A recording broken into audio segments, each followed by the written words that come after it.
The secret behind secret societies. Obviously, the secret behind secret societies is a secret that people don't want to spread abroad. Revelation 17:4, and the woman was arrayed in purple and scarlet colors, and decked with gold and precious stones and pearls, having the golden cup in her hand, full of abominations and filthiness of her fornication. There's only one church in the whole world that uses a woman with a cup, and that is the Roman Church.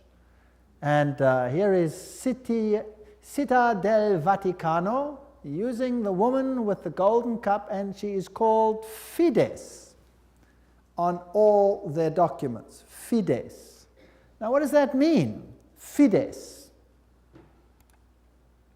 Well, let's go to a Masonic source, a very good Masonic source, written by Albert G. Mackey, the Manual of the Lodge.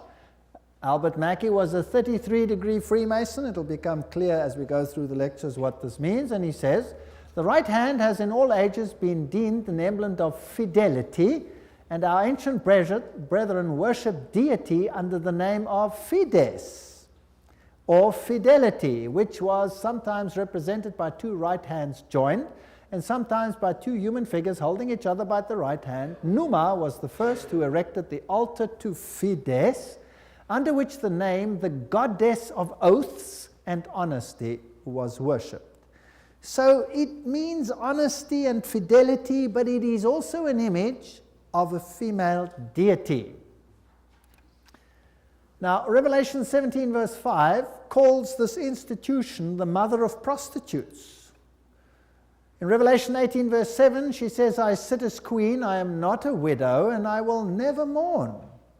So she might have lost some children during the Reformation, but she's going to get them back. I am, and there is none beside me. I will never be a widow or suffer loss of children. She's going to control the world in a spiritual sense. That's what this power says. Now, it's interesting that the Vatican has just recently, September 5, 2000, issued this encyclical, Dominus Iesus, where she says, other churches are no sisters of ours, the Vatican insists. It must always be clear that the one holy Catholic and Apostolic Universal Church is not the sister, but the mother of all the churches. Cardinal Ratzinger said that. He's the head of the Inquisition. They don't call themselves the Inquisition anymore. They call themselves the Congregation for Doctrine and Faith. But it's the same thing. It's even in the same building. Now, she is not the mother, she is not the sister, but the mother of all the churches. That means all the other churches are subject to her, right or wrong. That's what she says. Now in Revelation 13 verse 1 and 2, speaking about the same power, it says, and the dragon gave him his power and his seat and great authority. Now that's a very, wow, statement. The dragon gave him the power. In other words, this power comes from another source. Now, doesn't Catholicism preach Christianity? Yes, it does. Doesn't it preach Jesus Christ as the Savior of the world? Yes, it does. But it also preaches mediation through other mechanisms and through the church. Now, it is interesting that in secret societies there are always two doctrines. One for the initiated and one for the goyim, the uninitiated. And the Knights Templars had two doctrines. The one was the inside esoteric occult doctrine, and the other one was the exoteric, the one to the outside, and that was Catholicism. So the masses received a religion which the insiders turned on its head. Amongst occult insiders, Lucifer is the true Son of God. Jesus is a second son who was defeated by the first one who had been thrown out. So Lucifer is the true luminary, the victor in the battle, and will be the one who will be worshipped at the end of time. That is occult doctrine. That's always been the doctrine of the Kabbalah, the Kabbalist doctrine, and it has been the doctrine of Gnosticism. But of course, It's not what the Bible teaches, but then Catholicism doesn't teach what the Bible teaches either. Revelation 17, verses 12 to 14, talks about 10 horns you saw are 10 kings who have not yet received a kingdom, but who for 1 hour will receive authority as kings along with the beast. They have one purpose and will give their power and authority to the beast. And they will make war against the Lamb, but the Lamb will overcome them because he's Lord of lords and King of kings, and with him will be his called, chosen, and faithful followers. Now we're going to deal with the whole chapter of Revelation 17 at a later stage. But the kings of the world, here represented by these 10, will give their power to the system, just like in the Middle Ages, and enforce the doctrines on an entire world. Very interesting. This will be this beast from the bottomless pit. Now, Gary H. Carr, in his work En route to global occupation, puts it this way. He says there were the ancient mystery religions which come from Babylon, and they were pantheistic, of course, which means God is in nature, God is in everything, which in effect makes us God then too. This was inculcated in Kabbalism, was taken over in the Christian era in what is called Gnosticism, and the Knights Templars were the inner secret core that had the ancient knowledge of the mystics. This was carried further through Rosicrucianism, Freemasonry, and the Illuminati, which, according to Gary Carr, controls Marxism, American European secret societies and political societies, international banking, and the World Council of Churches. Now that sounds very strange. Is the World Council of Churches controlled by Freemasonry? We'll have to look into that in some detail. Then, of course, you have the entire New Age movement, the Theosophical societies, the many cults, and all these things are all controlled by this mechanism to make null and void the doctrine of salvation in Christ alone. That will be the final battle.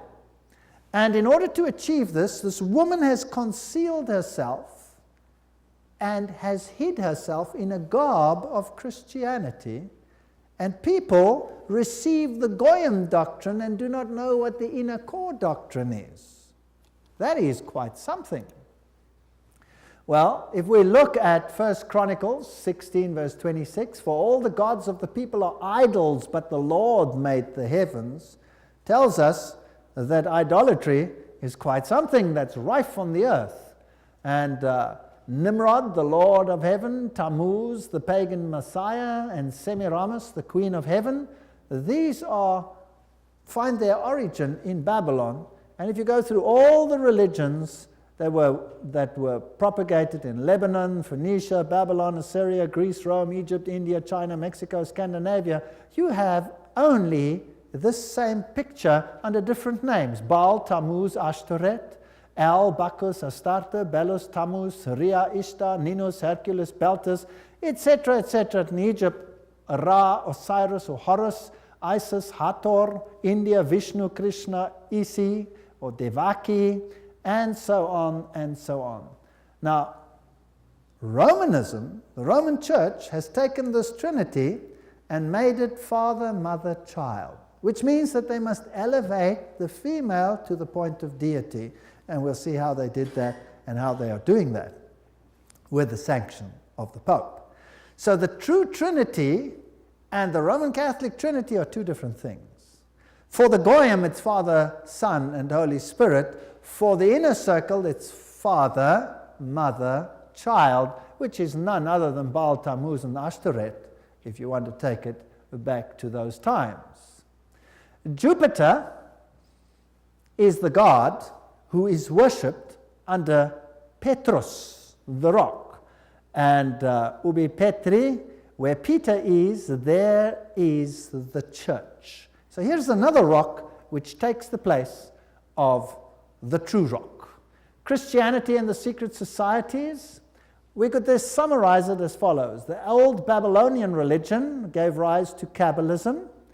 Via the Essenes and others, Gnosticism came into existence, and Gnosticism was founded by Simon Magus. This comes from no other source than History de la Magie and by Eliphas Levi. Wow, that's a high Masonic source. So Gnosticism, founded by Simon Magus. Then this Gnosticism, with its secret doctrine, was eventually, over time, through many intermediary organizations, carried over to the Knights Templars. And the Knights Templars were a group of a Roman Catholic order, if you like, that were set over the temple site to protect it. And they had strong links to Islamic societies, the Ismailis, the Karmatites, the Fatimites, the Druzes, and the Assassins.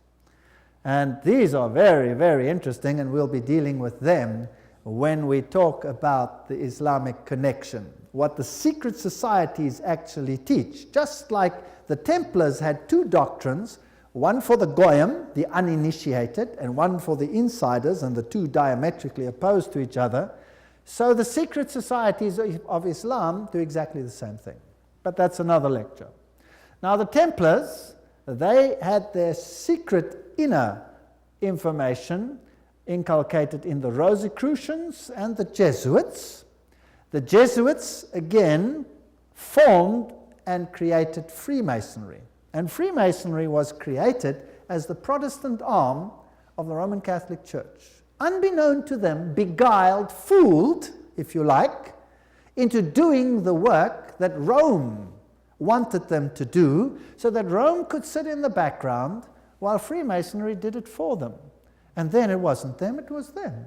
And it was mainly Protestants that were doing it, and not Rome. Very clever. Very, very clever indeed. So now let's have a look at these Knights Templars. Here are some of the representations. This is Desmaloy, the founder of the, or not the founder, but the leader at the time of its dissolution of the Knights Templars. This is what their dress looked like, if you like, and that is one of their symbols. It is a symbol that is used by many churches today. Did you know that? Many charismatic churches use that symbol. That's fascinating. And Jehovah's Witnesses use that symbol as well. We'll come to that in another lecture. Now let's have a look at what Nestor Webster, Secret Societies and Subversive Movements, has to say about the Templars. We're not going to read it all, but you can always, if you get the video, stop the quote. In the year 1118, 19 years after the First Crusade ended with the defeat of the Muslims, the capture of Antioch and Jerusalem, these groups were founded that were eventually established as the Templars, and they presented them with a house near the site of the Temple of Solomon, hence their name, Knights Templars. And they became very famous and a very powerful order which controlled all the finances, the financial world. They were the banking elite of the world, if you like. And then in the year 1128, the order was sanctioned by the Council of Troyes and by the Pope. It was a Roman Catholic order within the church. Now, some years later, October 13, 1307, this order was officially brought to an end by the King of France because it had come to light what they were doing, so it was said.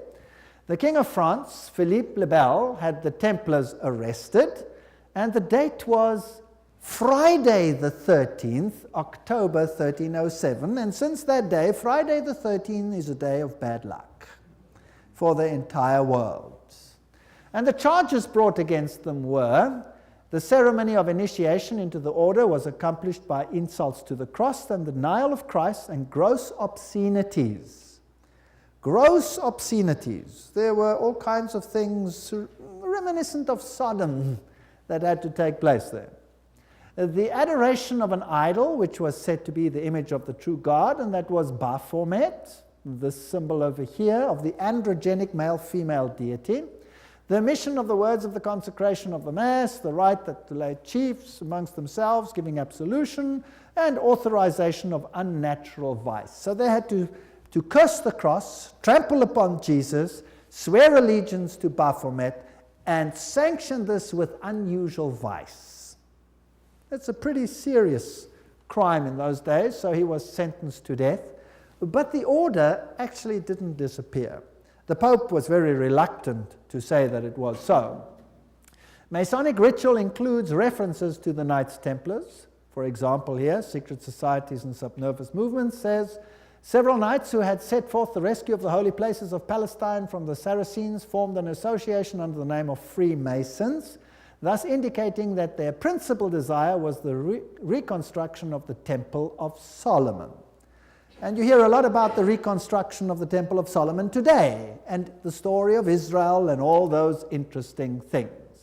Now let's go a little bit into some of the history. I'm taking you to this beautiful palace. Where do you think it is?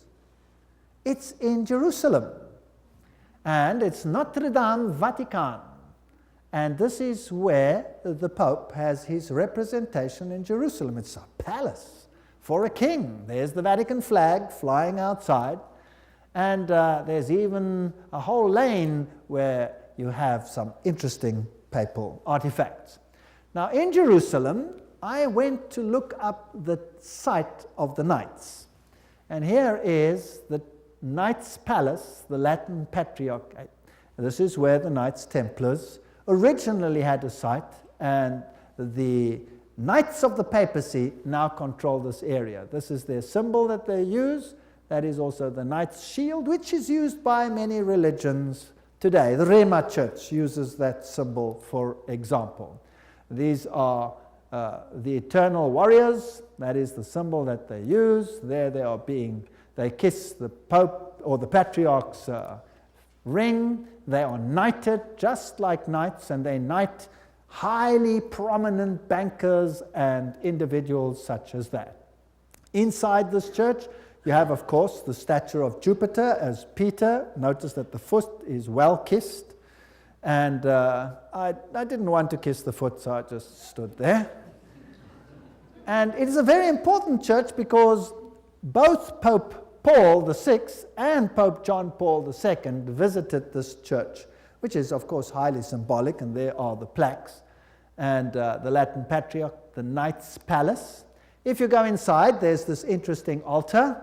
And as you look at the altar, you'll see certain figures over here. This one over here is very interesting. Let me get it a little bit closer. And what do you see? You see the double-headed eagle, which is also the symbol that is used in Freemasonry. So there it is on the altar of the Knights. And what is there on this side? Two swords held like a compass. Fascinating. So there are many, many Masonic figures in here. The tail feathers and the feathers of the eagle, very reminiscent of what you have, for example, on the back of the dollar, and all those other interesting symbols of the circle with the triangle and the sun around it. And the inheritor of the Templar nuance are the Jesuits. Now the Jesuits, of course, are the ones who behind the scenes control many things. They were founded on the 15th of August, 1534 by Ignatius Loyola and were sanctioned by the Pope on the 27th of September, 1540. So they were created, as it were, to stand against the Reformation. They were designed to destroy the Reformation. Loyola wanted the order to be champions of Catholic unity, and of course submission to Christ's vicar, the Pope, was absolutely essential. Here you have the institution of Loyola's organization by the Pope on this particular day, and there are some interesting analogies which we will find here. Here, for example, there is considerable analogy between Masonic and Jesuitic degrees. And the Jesuits also tread down the shoe and bear the knee because Ignatius Loyola thus presented himself at Rome and asked for the confirmation of the order. Now, who existed first? Freemasons or the Jesuits? The Jesuits existed first, of course. They were to obey as a corps, stare a cadaver. The reconstitutions repeat 500 times that one must see Christ in the person of the general, and even if God gave you a dog, you must obey him as though he were Jesus Christ himself. Loyola's statue in a Jesuit retreat, Loyola in vision, the Society of Jesus constituted in the Chapel Notre Dame, Notre-Dame, 1534, now the Chapel of the Sacred Heart in Paris. Many, many occult incrustations, and this is the famous Jesuit oath that each Jesuit makes when he becomes a Jesuit. Now, it'll tell us something about the character of the Jesuits. There it says, I, and he fills in his name, in the presence of God and all the saints and all these things, swear that His Holiness the Pope is Christ's vice-regent and is the true and only head of the Catholic Universal Church, etc. It also says here that this power was given by the Savior, Jesus Christ. He has power to dispose heretical kings, princes, states, commonwealths, governments, all being illegal without his sacred confirmation, and that they may safely be destroyed. So a Jesuit swears that if a government is not subject to Rome, it can be what? Destroyed. I further declare that I will help and assist and advise all or any of His Holiness's agents wherever I shall be, and do my utmost to extirpate the heretical Protestant or liberal doctrines. Liberal doctrines are doctrines where you decide what you believe. You take the liberty of making your own choice rather than allowing the Pope to do it for you. And that will be destroyed, and all their pretended powers. And that it doesn't matter where you send me in the world, I will obey. And I promise that I will have no opinion of my own. I will obey like a corpse. And I will make war, secretly or openly, against all heretics, Protestants, and liberals, as I am directed to do, to extirpate and exterminate them from the face of the whole earth. I will spare neither sex, age, nor condition, and I will hang, waste, boil, flay, strangle, bury alive these infamous heretics, rip up the stomachs and wombs of their women, crush their infants' heads against the wall in order to annihilate forever their execrable race. That's quite a nice Christian promise, would you agree? Very Christian promise. Did they do it? Well, the Waldenses, they smashed the children's heads against the rocks to make the parents rescind. In the Ottoman Empire, that's an interesting story, in Serbia and in all those East Bloc countries where they occupied, they took the children, threw them in the air, and caught them on the ends of their bayonets. They were nice people. Now you will say, that was Islam, that wasn't Jesuits? Well, debatable. We'll talk about it another time. And if I cannot do it openly, I will do it secretly. So that is what a Jesuit swears. This is the famous Pontifical Gregorian University in Rome, the most prestigious Catholic university in the world. The Jesuits, in all their enclaves, have their figures in caves. Now, in paganism, all the deities come out of the cave, and they have the letters IHS, which actually stand for Isis, Horus, Set, which is the Egyptian Trinity. They, of course, say it means Iesus hominum salvator, Jesus the Savior of men, but it doesn't. It means IHS, Isis, Horus, Set. And their symbol is the triangle with the all-seeing eye in it for this deity. They also use the pillar, the stela, if you like. They have the symbol of the triangle with the eye in a circle, which is also the symbol used in the New Age movement. And we saw that Gary Carr says that Freemasonry controls the New Age movement and the Jesuits control the Freemasonry, or created it. This is the University of the Jesuits in Prague. On top of it, they have Atlas, not Jesus Christ. If you go to a more modern Jesuit enclave, like this one in Germany, I visited this. I'm quite cheeky sometimes. There I am. And took a picture, and inside they have this picture of Christ. This is not Christ. This is Atlas, holding the world on top of his shoulders, disguised. They have these symbols up against the wall. There, this symbol is the symbol of Hermes. If you take away the cross, then you have the symbol of Isis. This is paganism at its best. And these symbols over here are nothing. Here it is, Jesuit Kirche, when it was built, etc. And their symbolism, Maria, the M is the Masonic M, the triangle, Ria, the goddess. Here is a church in Germany, a cathedral. Inside you will see this circle with a cross in it, the crossed swords, symbol of all symbols used also in Freemasonry. Now if you go back to ancient Assyria, that was a very prominent cross. It was the Maltese cross. It comes from ancient paganism. They have the symbols of the star over here, two stars one over the other, or two crosses one over the other.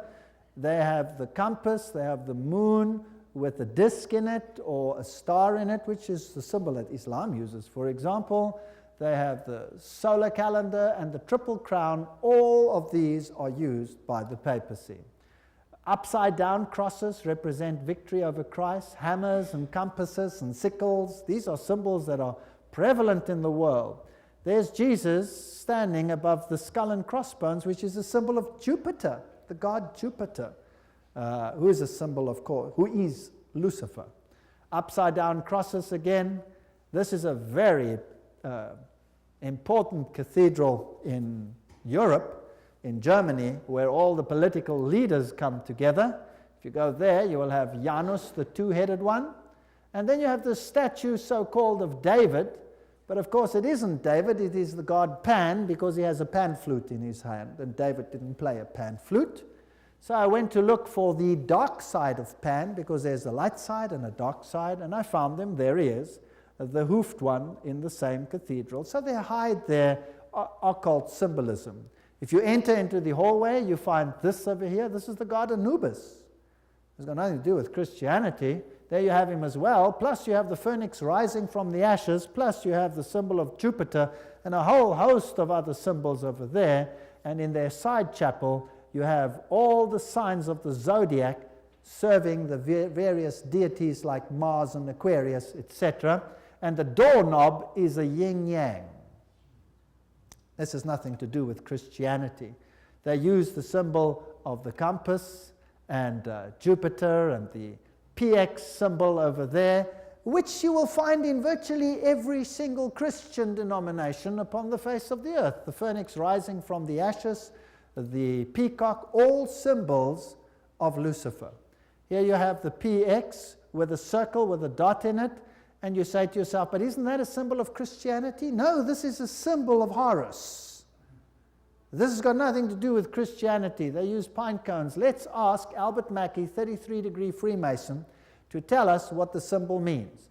The point within the circle is an interesting and important symbol in Freemasonry. The symbol is really a beautiful but somewhat abstruse allusion to the old sun worship, and introduces us for the first time to that modification of it among the ancients, the worship of the phallus. So it's a pretty filthy symbol at that. It deals with male organs. Wow. So that comes from the horse's mouth. So that's what it means. Now what's the PX mean? Let's go to the best Masonic source in the world, Morals and Dogma, page 292. And in case you don't believe me, I photocopied it so that you can see it.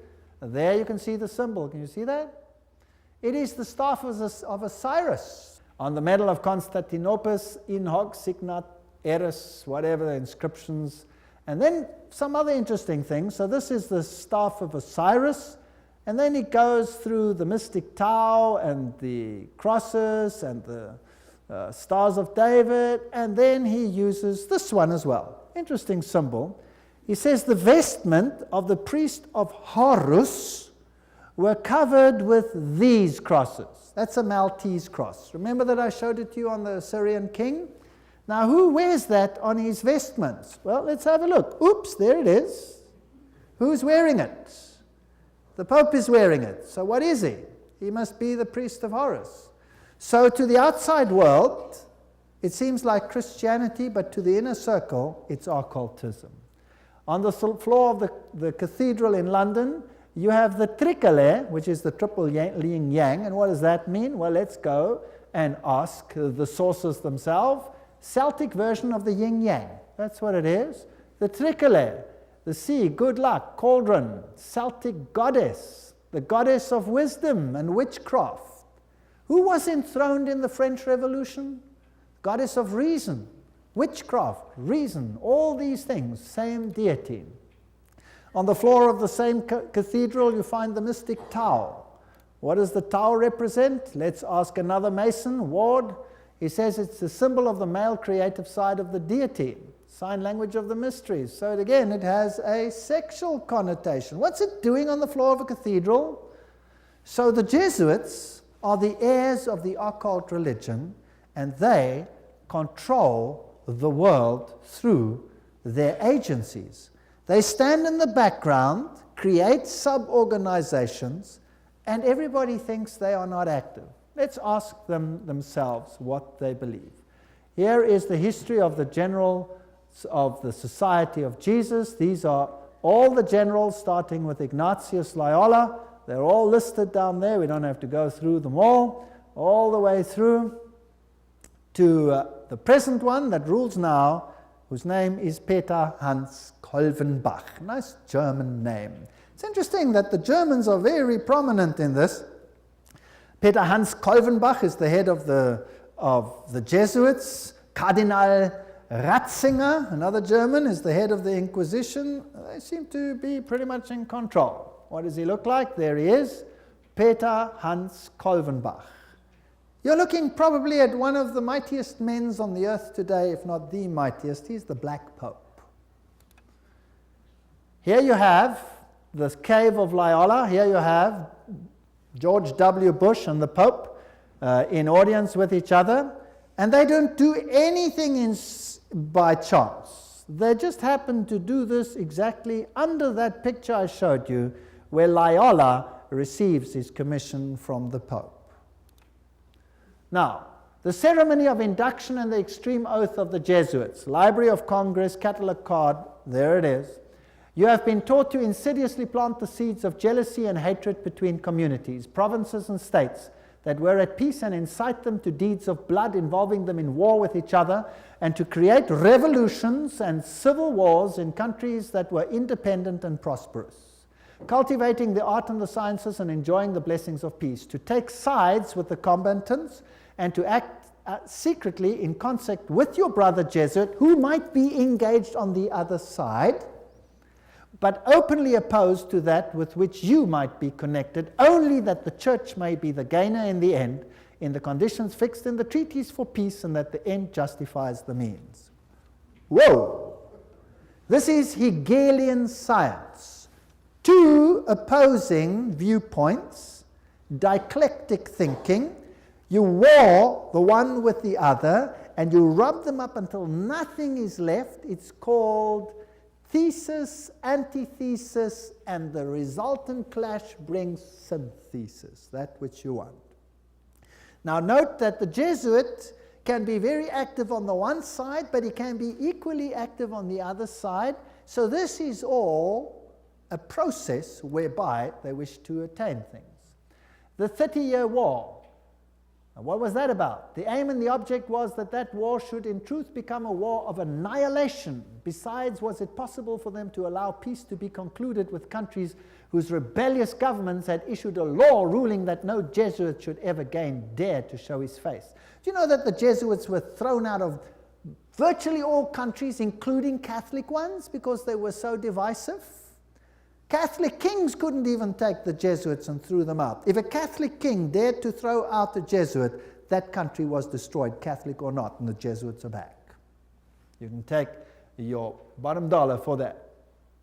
So, the frightful responsibility for this terrible 30 Years' War must rest upon the Emperor Ferdinand II and his teachers, rulers, and bosom friends, the sons of Loyola. Every single thing I'm saying is a quote. Popery, an enemy to civil religious liberty. In 1550, Pope Julius declared his claim to universal temporal political power, evidenced by a new coin he issued, its motto having read, "The nation and kingdom that will not serve me shall perish." Now please note that this is a Roman Catholic statement, that the nation and the kingdom that does not serve the papacy will perish. What does that mean in terms of Protestant countries then? Are they going to be in trouble, yes or no? I would say yes, they will be in trouble. Thomas Aquinas, the great philosopher of the Roman Catholic Church, said, "The Pope by divine right has spiritual and temporal power as supreme king of the world. The Pope of Rome, as head of the papal government, claims absolute sovereignty and supremacy over all the governments of the earth." All the governments. All these quotes are highly potent quotes. There is nothing mediocre in these quotes, and they come from the highest sources. The right of deposing kings is inherent in the supreme sovereignty which the popes as vice-regent of Christ exercise over all Christian nations. Cardinal Henry Manning, 1892, he was Archbishop of Westminster. So, he is in control of all nations of the world. Now, it's interesting that the Bible tells us that these words were put on the Christ's cross at the crucifixion. Jesus of Nazareth, the King of the Jews. You read that in John 19:19. But the Roman Catholic crucifix has the words "INRI" written on it. Now, if you look it up in Webster's dictionary, it means Jesus Nazarenos Rex Iuderum. But in the extreme oath of the Jesuits, "INRI" means something totally different. It means "Iustum necare reges impios," which means it is just to exterminate or annihilate impious or heretical kings, governments, or rulers. That's an interesting point. Now, another thing that they want to do is destroy Protestantism. We cherish at the bottom of our hearts this principle that whatever does not unite with us must be annihilated. And we hold ourselves ready to make, as soon as we shall have the means, an energetic application of these principles. Protestantism is already wearing out and sinking to decay. Yes, we are destined to insult its last agonies, to march over its broken skeleton and scattered bones. Oh, let us hasten this dissolution by our strong and united efforts. Then already, they wrote, Protestantism is becoming decomposed, and we are gaining men of note. This is extracts from The Secret Plan. Those are the worst of the Catholics, the Inquisitors, the Jesuits. They are simply the Romish army for the earthly sovereignty of the world in the future, with the Pontiff of Rome for emperor. Something like a universal serfdom with them as master is what is being planned. That's all they stand for. They don't even believe in God, perhaps, the brothers Karamazov. All these quotes. The general of the Jesuits insists on being master sovereign over sovereigns. Wherever the Jesuits are admitted, they will be master, cost what it may. The society is by nature dictatorial, and therefore it is the irreconcilable enemy of all constituted authority. 50 Years in the Church of Rome, written by Father Chenikin. Ignatius Loyola says himself, the power of the general will be so unlimited that should he deem it necessary for the honor of God, he shall even be able to send back, or in another direction, those who have come direct from the popes. So this is a powerful order. Friedrich von Hartenberg said, never before in the course of the world's history has such a society appeared. The old Roman Senate itself did not lay schemes for world domination with greater certainty of success. They want world dominion, with the Pope enthroned as the universal ruler. The Roman Catholic Lafayette said, it is my opinion that if the liberties of this country, the United States of America, are destroyed, it will be by the subtlety of the Roman Catholic Jesuit priests, for they are the most crafty, dangerous enemies to civil and religious liberty. They have instigated most of the wars of Europe. These are prominent people speaking. Morse, he's the founder of the Morse Code, the inventor of the Morse Code. He said, and who are these agents? They are for the most part Jesuits, an ecclesiastical order proverbial through the world for cunning, duplicity, and total want of moral principle, an order so skilled in all the arts of deception that even in Catholic countries, in Italy itself, it became intolerable and the people required its suppression. That's another prominent man. Archduke Maximal Francis said, They have so constantly mixed themselves up in the court and state intrigues that they must in justice be reproached with striving after universal dominion. And we could go on and on and on. This is a very interesting one. This is Michelangelo Tamburni, 1720. This is the Jesuit of the general of the Jesuits, the general speaking to the Duke of Brancas, and he said the following: "See, my lord, from this room I govern not only Paris but China. Not only China but the whole world without anyone knowing how 'tis managed." Interesting. This is what the Jesuits themselves had to say. The Pope's confessor has to be a Jesuit. And the Pope himself has to come to a Jesuit to confess. The Vatican Empire, everything I say is a quote. This here is Jean-Baptiste Janssen. He ruled from 1946 to 1964, and he looks like a charming gentleman, very cheerful. But nevertheless, you can see that this photograph was taken from the Saturday Evening Post, 1959, and this is what he is in command of. And now we will want to deal with these issues in the next session. He controls the following secret societies: the Sovereign Military Order of Malta. So he is in control of the Knights of Malta. The Scottish Rite Shrine of Freemasonry, the Order of the Illuminati, the Knights of Columbus, the Knights of the Ku Klux Klan, B'nai B'rith, the Nation of Islam and its private army called the Fruit of Islam, the Mafia Commission, Opus Dei, along with a host of lesser brotherhoods. So each one of those secret societies is controlled by the Jesuits. Persecution of the Catholic Church in Germany has been directed only against those elements which did not entirely submit to the ever-increasing centralization of authority in church and state. So sometimes it looks as if even the Catholics are suffering, but only those Catholic groups that are not totally submissive to this system will be subjugated. Some Catholic orders were actually opposed to the Jesuits. They were killed, they were wiped out. In the French Revolution, the Dominicans had taken over the Inquisition from the Jesuits. Boom, they were zapped. And the Jesuits took it back. Its objective was, and is still, to destroy the effects of the Reformation and to re-establish the Holy Roman Empire of the German nation. A greater Germany, in other words, must be made again the center of a revived Holy Roman Empire. Leo H. Lehman, 1942, an American historian, said that. Isn't it fascinating that the Russian president, or a Russian president, let me put it that way, and many political leaders have given the assurance that Germany will once again play a greater role in the new Europe today? Isn't it also fascinating that it was a Jesuit priest, Father Stempfler, and not Hitler, who wrote Mein Kampf?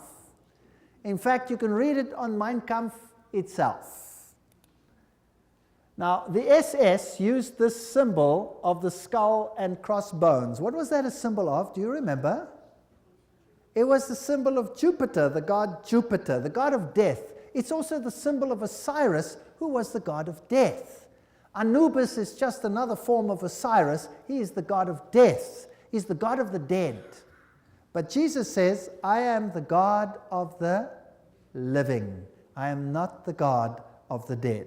I'd rather serve the God of the living.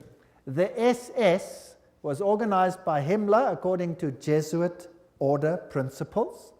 The rules of service, spiritual exercises prescribed by Ignatius Loyola constituted a model which Himmler strove carefully to copy. Absolute obedience was the supreme rule. Every order had to be executed without comment. Every single statement is being read from a reputable source. Again, in that wonderful book, The Great Controversy, we get an idea of the Jesuits. Throughout Christendom, Protestantism was menaced by formidable foes. The first triumphs of the Reformation passed, Rome summoned new forces hoping to accomplish its destruction. At this time, the order of the Jesuits was created. Notice what this quote says. The most cruel, unscrupulous, and powerful of all the champions of popery. Cut off from every earthly tie and human interest, dead to the claims of natural affection, reason, and conscience, wholly silenced, they knew no rule, no tie, but that to their order, and no duty but to extend its power. We don't have to read the whole quote. But they made it their business to destroy Protestantism. The Jesuit order therefore stands before us as the embodiment of a system which aims at temporal political domination, and that over the whole world. You will say to me, surely China will not be subject? Well, we already read a quote by the Jesuit general himself where he says he controls China. Who controls communism? The Jesuits created it, and therefore they controlled it. They practiced it in their South American examples where they practiced it before they instituted it. Very interesting. This is Count von Hernsbruch, 1911, German noble and ex-Jesuit, who says this very thing. At what then do the Jesuits aim? According to them, they seek the greater glory of God, but if you examine the facts, you will find they aim at universal dominion alone. It is they who rule the world. One quote after the other.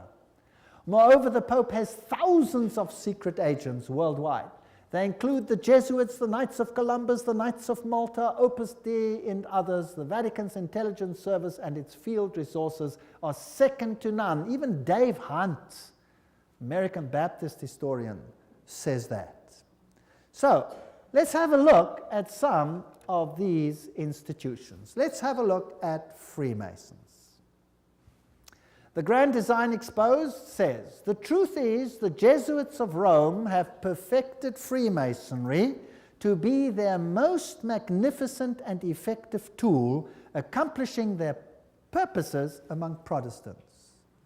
Now surely the members of Freemasonry themselves must be deceived, because if they saw it, they wouldn't do it, right? So actually the order is being used and they themselves are deceived. And only within the order, higher up, are those chosen ones who know, and they are controlled by the Jesuits for Rome. Very clever. Very clever. To make Protestantism do what you cannot do openly because you have been fingered by Protestantism as the Antichrist. So this is very interesting. This is a Templar fortress and a church on the island Mallorca, Spain. And there again you have the double-headed eagle, and you can go to virtually any church on that island and you will find the double-headed eagle over the altars of these churches. As I've said, Adam Weishaupt was the father of Jacobinism, and he is the one who is also the founder of the Illuminati. From the Jesuit college at Ingolstadt, it is said to have issued the sect known as the Illuminati of Bavaria, founded by Adam Weishaupt. Its nominal founder, however, seems to have played a subordinate, though conspicuous, role in the organization of the sect. You see, again, they use a front and a front and a front. Now, here are two Jesuit generals. This one over here is General Ricci, and this is General Ledochowski.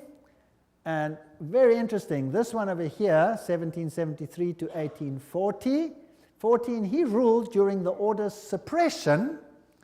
Now notice this, the Vatican itself suppressed the Jesuits between 1773 and 1814. What happened to the Vatican in that time? There was a mortal wound. And the Pope was taken into exile and he died. Isn't that correct? So who gave the mortal wound to the papacy? The own order in the own church. Power struggle. And he created, in his time, the Illuminati was created through Weishaupt.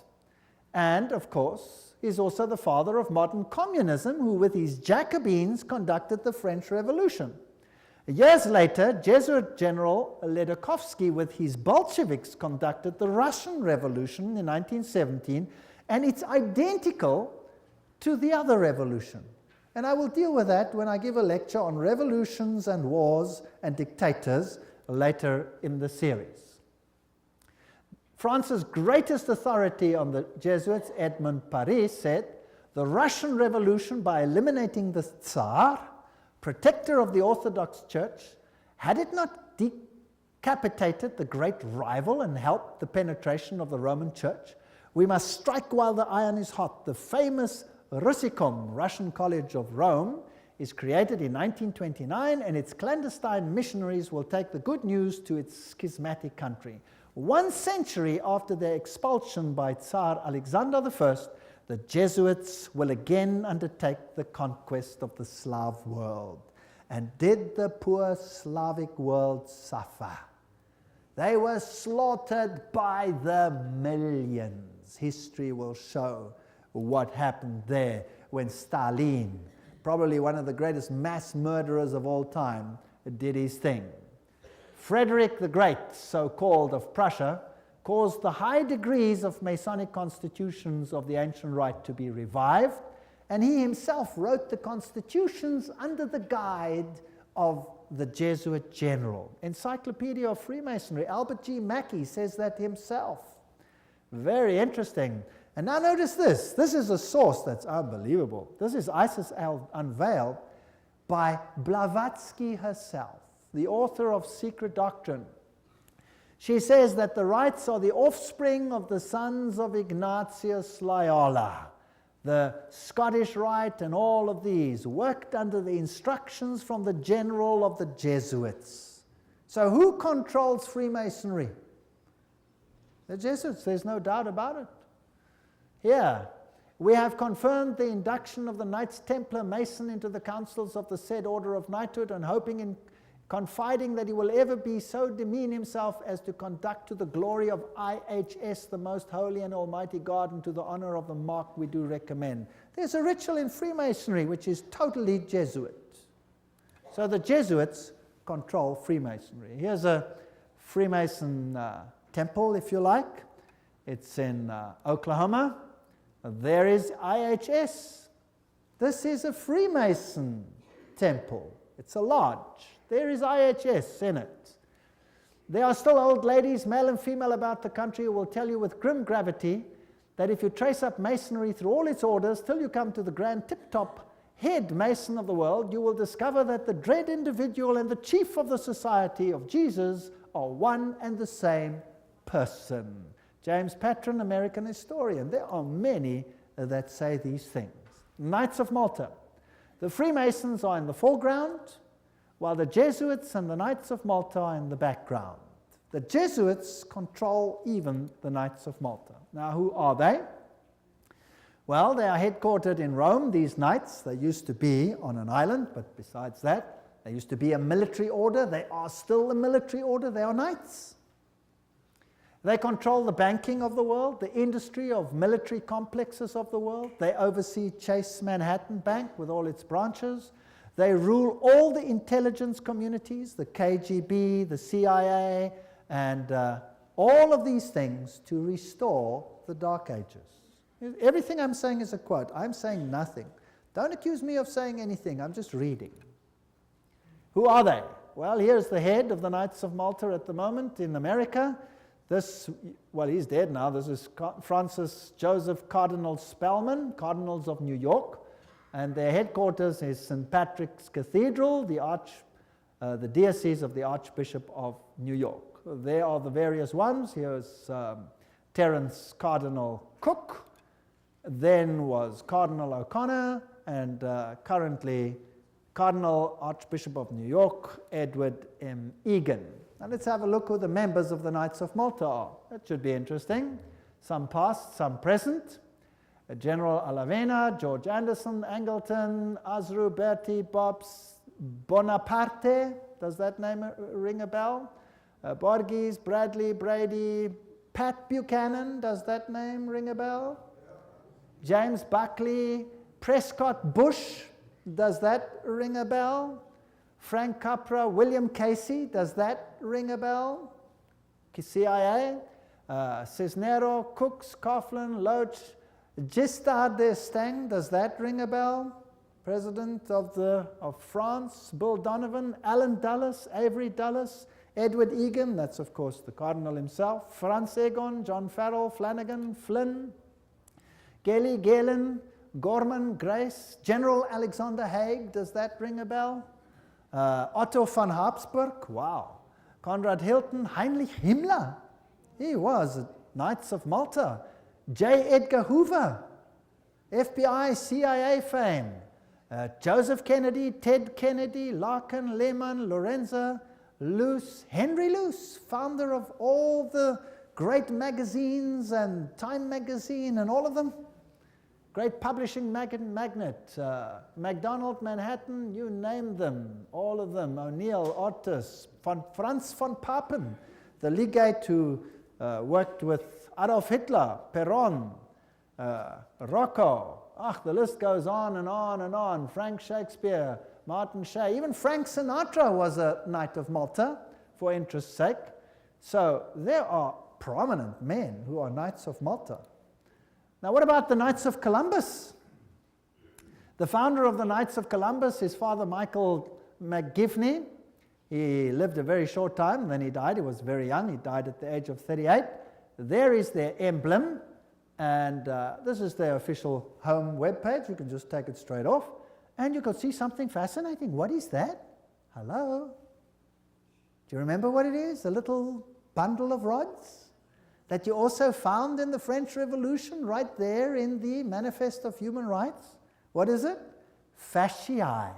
And they've got a wreath around them. What does that mean? All power in one man. Who will that man be? Who do the Knights Columbus, founded by a Roman Catholic priest, want to see the power vested in? The Pope, of course. The Knights of Columbus, founded at New Haven, Connecticut, 1882. Then it was already considered 300,000 strong. Only Roman Catholics are eligible. It is initiative to service in 4 degrees. It's the heart and soul of politics. You cannot get into politics if you don't have the stamp of approval of these guys. The fact is well known to political machines and non-Catholic politicians whose candidates must receive the approval of Rome and the Knights before they dare nominate them for either dog pound or presidency. The Knights of Columbus' principal business is politics, a Jesuitical politics. Menace to the Nations, Jeremiah Crowley, is the quote. These are serious accusations. There they are, with their fasciae, which will become clearer as we go on, and we can see where we are heading. For today, Rome considers listen to this. Today, Rome considers the fascist regime the nearest to its dogmas and interests. We have not merely the Reverend Jesuit Father Coughlin praising Mussolini's Italy as a Christian democracy, but their official magazine, which is Civiltà Cattolica, this is the official Jesuit magazine, says, this is the house organ of the Jesuits, says, fascism is the regime that corresponds most closely to the concepts of the Church of Rome. This is scary. Have you noticed lately that there is more and more control? Have you noticed some of these things? Have you noticed that you are being treated more and more like someone who has to bow 20,000 times before the powers? Then there is the organization Opus Dei. Is a semi-secret religious lay order with paramount objective is total support of the papacy. And these people walk around with clamps that tear into their flesh so that they have constant pain with every movement to remind them of their obligation. And they have high members, like presidents, for example, of Portugal is an Opus Dei member. Then we have the Skull and Bones organization. And who are they? Well, they have this interesting skull and bones. What does it represent? You know that by now. Jupiter, and they have the number 322. If you look up Genesis chapter 3 verse 22, you will find, now man has become as like one of us, knowing good and evil, raising man to the level of deity. This is Yale University, the place where they are. Now let's consult one of the greatest authorities on skull and bones. That is Anthony Sutton. Let's ask him who he is. Educated at the Universities of London, Göttingen, California, former research fellow at the Hoover Institute, Stanford University, as well as economics professor of California State University.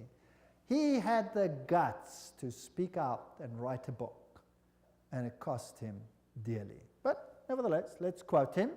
There is the book, Anthony Sutton, America's Secret Establishment, an Introduction to the Order of Skull and Bones. So that I don't say it, let's quote it. Skull and Bones, it's over, it's Bush. Bush won the election. Let's watch this video. Yale University, the scions of America's first families confess their sexual exploits from a gruesome coffin. In a smoke-filled room, a handful of power brokers manipulate the global economy. These are the purported activities of some of America's secret societies, groups with names like Bilderberg, Skull and Bones, and the Trilateral Commission. The Skull and Bones Society is founded in 1832 by 15 seniors at Yale University in New Haven, Connecticut. They establish a secret society with rules and rituals that remain unchanged to this day. The Skull and Bones initiation ceremony is said to be held in April in the tomb's basement. One distinguished member serves as master of ceremonies. Once enrobed, he is known as Uncle Toby. The shortest senior is appointed Little Devil and dons a satanic costume. A bonesman with a deep voice is dressed as Don Quixote. Another is dressed as the college's founder, Elihu Yale. Still another is given papal vestments. It would all be funny if it weren't for the fact that among the former bonesmen are 3 presidents: William Howard Taft, George Bush, George W. Bush, numerous senators and ambassadors, industrialists like William Whitney, CIA agents, State Department officials, and publishing magnate Henry Luce. Absolute secrecy is also required. In his 1999 autobiography, George W. Bush devotes just one sentence to his membership in Skull and Bones. Quote, "My senior year, I joined Skull and Bones, a secret society so secret, I can't say anything more." The secrecy, according to some researchers, is there to protect the fact that Skull and Bones funnels its initiates into positions of power and influence. The best-known bonesman is ex-President George Bush, who, according to tradition, is supposed to avoid admitting he's a member. Mr. President, are you a member of Skull and Bones? Leave the room. American Journal got a similar response when we recently asked George Bush Jr., the governor of Texas, about his membership. Does it still exist? The thing is so secret, I'm not even sure it still exists. Okay, so you'll see that George W. Bush is a member. They lie in a coffin. They bow down before a papal figure, swear allegiance. They do all kinds of weird sexual things in a coffin, which I'm not going to explain what they do here. It's pretty vile. And these are the presidents of the most powerful countries in the world, and they belong to secret societies such as this. The order, what it is and how it began. Those on the inside know it as the order. Others have known it for more than 150 years as Chapter 322 of a German secret society. That is very important. In fact, this was discovered when they broke in and stole some of the papers at that institution. It is officially known as the Russell Trust of 1856, or as the Brotherhood of Death, because they serve the god of death, who happens to be Anubis, if you like, Osiris, if you like, or Jupiter. The American chapter of the German order was founded in 1833 at Yale University by General William Huntington Russell. And Taft, the only man to be both President and Chief Justice of the United States. Interesting. Now, the German order, what does this actually mean? The Illuminati had its origin at the University of Ingolstadt, and recruits were from the student Inkorps. Of course, they had to be students with high connections, you know, sons of very high insiders. The order had its origin in Yale in 1833, but Skull and Bones is a chapter of a German secret society. So, which organization does it represent? Active members have enough influence to push their sons and relatives into the order, and there's significant intermarriage amongst the families, and they fall into major categories, two major categories. We find the old line, American families, second, families who occupy great wealth. When he's initiated into the order, he says, tonight he will die to the world and be born again into the order, as he will henceforth refer to it. The order is a world unto itself, in which he will have a new name, and 14 new blood brothers also with new names. Now, there's also a British chapter which was established at Oxford University and All Souls College, and the British element is called the Group. So the Skull and Bones is not the only one. You have the Group, and then you have a European order as well. So the Group links to the Jewish equivalent through the Rothschilds, the Inner Circle, and so there is a worldwide secret organization which has the highest individual in industry, government, all facets of life. And they actually are the most prominent rulers in the world today. And if they are a chapter of a German society, then they are the Illuminati. And George W. Bush said that there are 1,000 points of light illuminating the world at the moment. It's interesting that the order writes many constitutions. The members write constitutions. For example, Archibald MacLeish, who is a member of Skull and Bones, or was, he wrote the Constitution of UNESCO. Now, we're going to have to deal with UNESCO and find out what it's about. Churches, the Union Theological Seminary is under the control of Skull and Bones. A very interesting seminary. We'll deal with these in more detail in another lecture. Major establishment of law firms, communications and industry, the Federal Reserve, and all of these are controlled by the order. This is how Chapter 322 operates. There's a central inner core. Notice that this is actually the all-seeing eye, the wedge of the eye, but that's something else. There's an inner core, there's an inner circle, there's an outer circle, there's an Atlantic Circle, the Bohemian Club, notice there, Bohemian Club, part of Skull and Bones, Pilgrim Society, Penumbra Order, Chapter 322 of the Order, the Trilateral Commission. That's how it's put together. You could basically put it this way: Council of Foreign Relations, United Nations, Bilderbergs, Club of Rome, Royal Institute of International Affairs, and the Trilateral Commission, with the Illuminati controlling everything on the inside, forming basically the round table. Now, you saw that the Bohemian Club is part and parcel of the issue. Now, what is this Bohemian Club? Well, here's the Bohemian Grove. The August 2, 1982 edition of Newsweek reported, this is just another quote, the world's most prestigious summer camp, the Bohemian Grove, is now in session 75 miles north of San Francisco. It's in a forest. It's a fortress. But strangely, even fortresses can be breached, and one enterprising journalist managed to sneak in. The fiercely guarded 2,000-acre retreat is the country's extension of San Francisco's all-male, ultra-exclusive Bohemian Club, to which every Republican president since Herbert Hoover have belonged. This is just a quote. This is the Bohemian Grove ceremony, which was photographed or videotaped, very darkly, of course, very secretly, by one journalist, which caused a major furor. Now, you can see very little in this light, so I'll explain to you what's happening there. In this forest, the men appear naked. Naked. They have to walk around naked. In fact, some members have left the society because they're tired of walking around naked. Now imagine every president of the United States has been a member of the Bohemian Grove. And just imagine. The priests are dressed in vestments, papal vestments, and they pay homage to an owl because the owl sees in darkness. It has illumination. There are other rituals which I do not want to talk about that happen between all these naked men.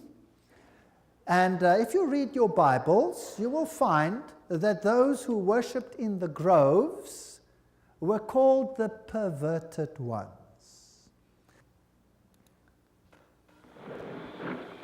There's the papal vestment. Is in his leafy temple. Let all within the grove be reverent before him. Lift up your heads, O ye trees, and be ye lifted up, ye everlasting spires. For behold, here is Bohemia's shrine, and holy are the pillars of this house. There's the owl. For beauty is eternal, and we bow to beauty everlasting. For lasting happiness, return to one alone, and she surrounds you now. Great nature, refuge of the weary heart. We bow to one alone, great nature. She is ever faithful. Other friends may fail, so must ye come as children. Little children that believe nor ever doubt her beauty and her faith. Bohemians and priests, our funeral pyre awaits the corpse of care. Grandson of all mortal wisdom. Owl of Bohemia, we beseech thee, grant us thy counsel. Owl of Bohemia, grant us thy counsel.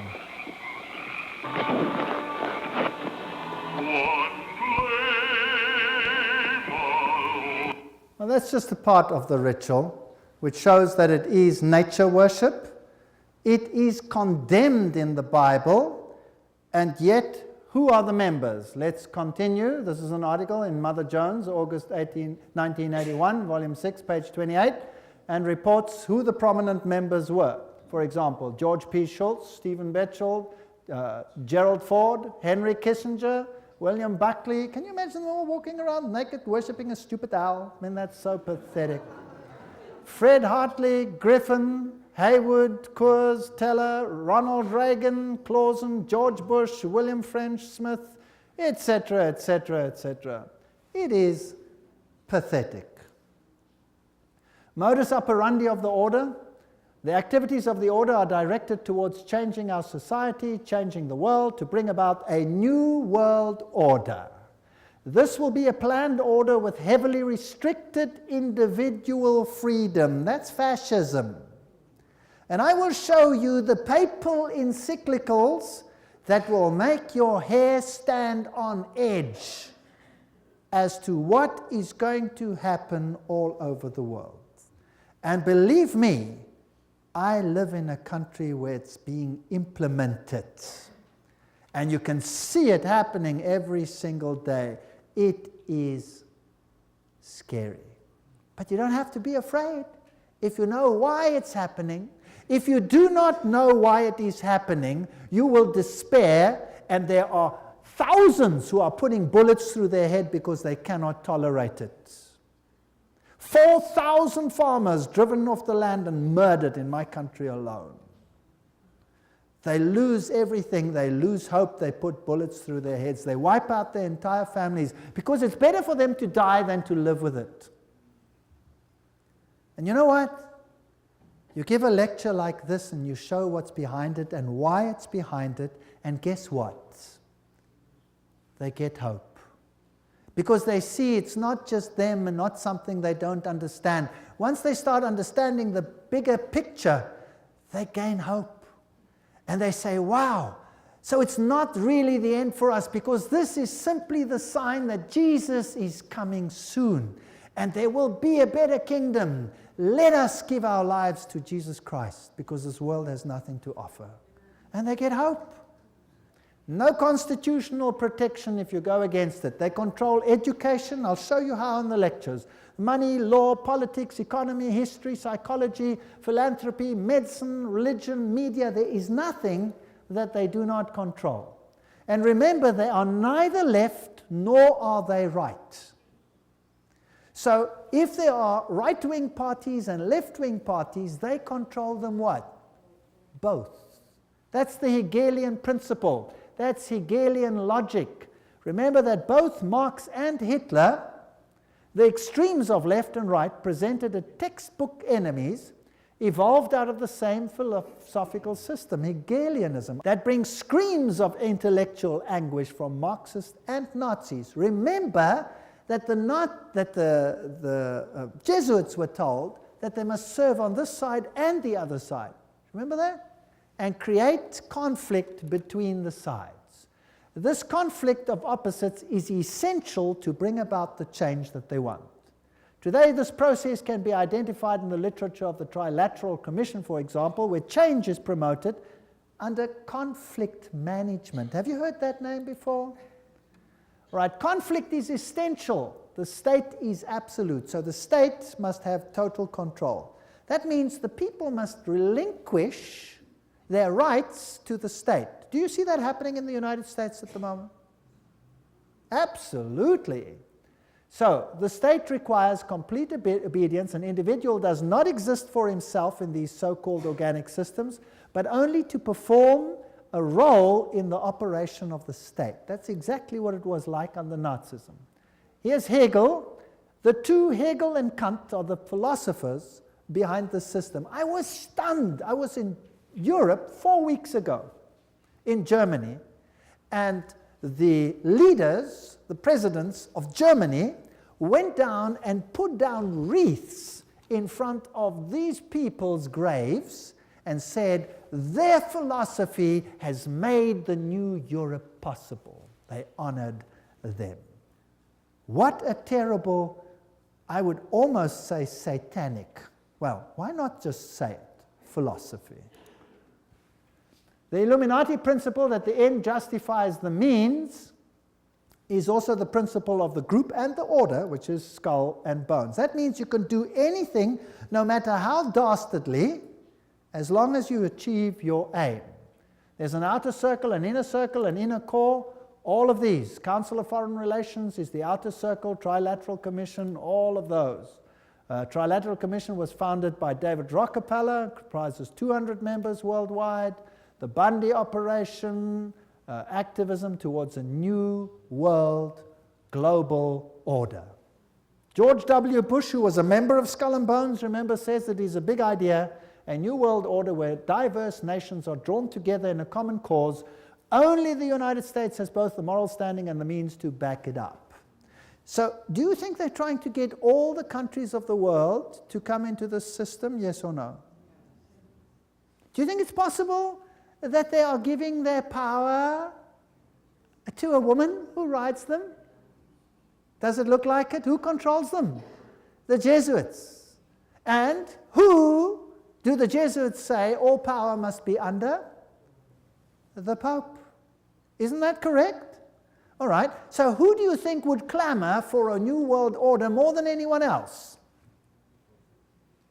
Maybe the Pope. Wouldn't that be interesting? Well, here he is. New international order urged for the sake of peace. When? January 3, 2004. His whole New Year's speech was dedicated to asking for the implementation of the New World Order. Vatican City, January 1, 2004. John Paul II started the new year by insisting that peace is possible and thus a duty, and he called for a new international order. CNN, what did that have to say? Pope calls for a new world order. Thursday, January 1, 2004. Vatican City, Pope John Paul rang in the new year on Thursday with a renewed call for peace in the Middle East and Africa and the creation of a new world order based on respect for the dignity of man and equality amongst nations. What did he say? This year, Pope John Paul directed his thoughts to the continuing conflict around the globe, but he stressed that to bring about peace, there needs to be a new respect for international law and the creation of a new international order based on the goals of the United Nations. He called for an order that is able to give adequate solutions to today's problems based on the dignity of the human being, this is human rights, on an integral development of society, on solidarity amongst nations, rich and poor, on the sharing of resources and the extraordinary results of scientific and technical process. You know, sharing of resources, have you heard of that before? Well, there's another term for it. It's called redistribution of wealth. Have you heard of that before? Right, now let me redefine that for you. To redistribute wealth means to take the wealth from the one who has it and give it to one who has not got it. Is that correct? Now, if you do that, which nations of the world will be hardest hit? The Catholic ones or the Protestant ones? The Protestant ones are the rich nations. Everywhere you can draw a line. Now, I will show you in the lectures that come that there are encyclicals which define how the redistribution is to take place. And how it is happening and how the encyclical says it should take place is what I can see happening in my country without the government lifting a finger against it. It is defined by need, as we will see. Now, there's another word for taking from one who has and distributing it to someone who does not have. It's called theft. Stealing. Thou shalt not steal, says the Bible. The Pope in Rome says, thou shalt steal. He does. Literally, I'll show you his encyclical. You will be stunned. This New World Order is going to be an exciting place. I don't want much part of it. Fortunately, my God says, my kingdom is not of this world. If it were, they would fight for me. But it is not of this world. My kingdom is up there. There where your treasure is, there your heart will be. I have managed, because I live where I live, to loosen myself from that which I own, because I know that it means nothing anymore. Do you know that in my country, if you go on a holiday, and you stay away for a while, and you come back, and your house is occupied, that you cannot put the new tenants out, even if the house is yours? Did you know that? Because they have need, therefore they have the right to take it, whether you own it or not. And this is not a joke, this is a fact. Scary. But who cares? I serve a God who has promised the most wonderful things, even temporal things, to those who serve him. Wonderful promises. I go to prepare a place for you, and I will come again to take you where I am also. In my Father's house are many rooms. I go. Actually, it doesn't mean rooms, it means mansions. God has prepared things for us which make this world sick by comparison.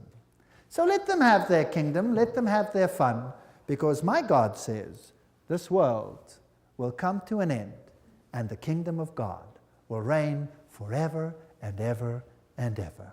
Don't miss the next lectures. We're now on a roller coaster ride that will take you to exciting places. Thank you for coming.